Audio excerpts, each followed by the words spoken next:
নমস্কার বন্ধুরা, রিনা হাউসে তোমাদের সবাইকে স্বাগত জানাই। আবার আজকে একটা রেসিপি নিয়ে চলে এসেছি।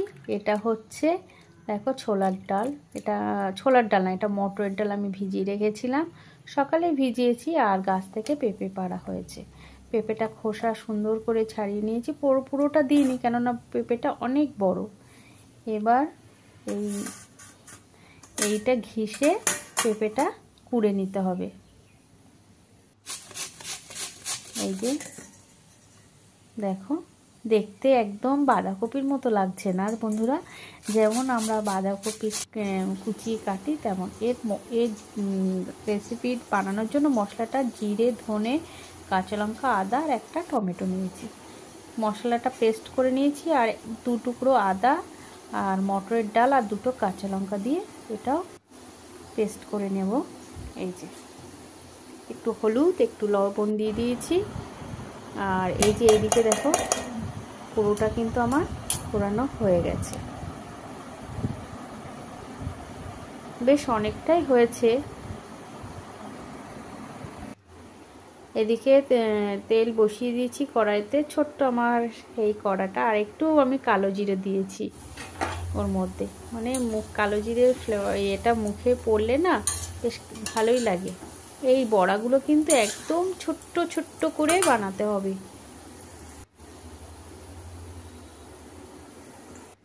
দেখো কি সুন্দর, এই রকম ভেজে তুলে রেখে দিতে হবে প্রত্যেকটা।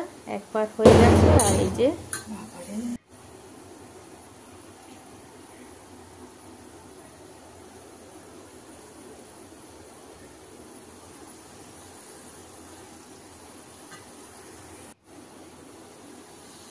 দুবার হয়ে গেছে। আর ওই যে লাস্ট। আর এই যে এখানে বাদাম নিয়ে নিয়েছি, এই বাদামটাও কিন্তু একটু ভেজে নিতে হবে। এই যে ভেজে তুলে রেখে দিয়েছি। আর কড়াইতে তেল দিয়ে দিয়েছি, একটু জিরে ফোড়ন দিলাম, গরম মশলা, ডালচিনি আর লবঙ্গ আর শুকনো লঙ্কা আর তেজপাতা, কাঁচা লঙ্কা দিয়ে দিয়েছি। আর যে মশলাটা করেছিলাম সেই পেস্টটা দিয়ে দিলাম। এই যে লবণ পরিমাণ মতো লবণ দিতে হবে, মানে একটু হলুদের গুঁড়ো আর 1 চামচ চিনিটা আমি আগেই দিয়ে দিচ্ছি, তাহলে কালারটা বেশ সুন্দর হবে। ভালো করে মশলাগুলো একটু কষিয়ে নিতে হবে। দেখো কষানো আমার হয়ে গেছে। এই মশলা থেকে তেল বেরিয়ে এসেছে। এবার আমি যেই কুড়িয়ে রেখেছিলাম পেঁপেটা, সেই পেঁপেটা দিয়ে দিতে হবে।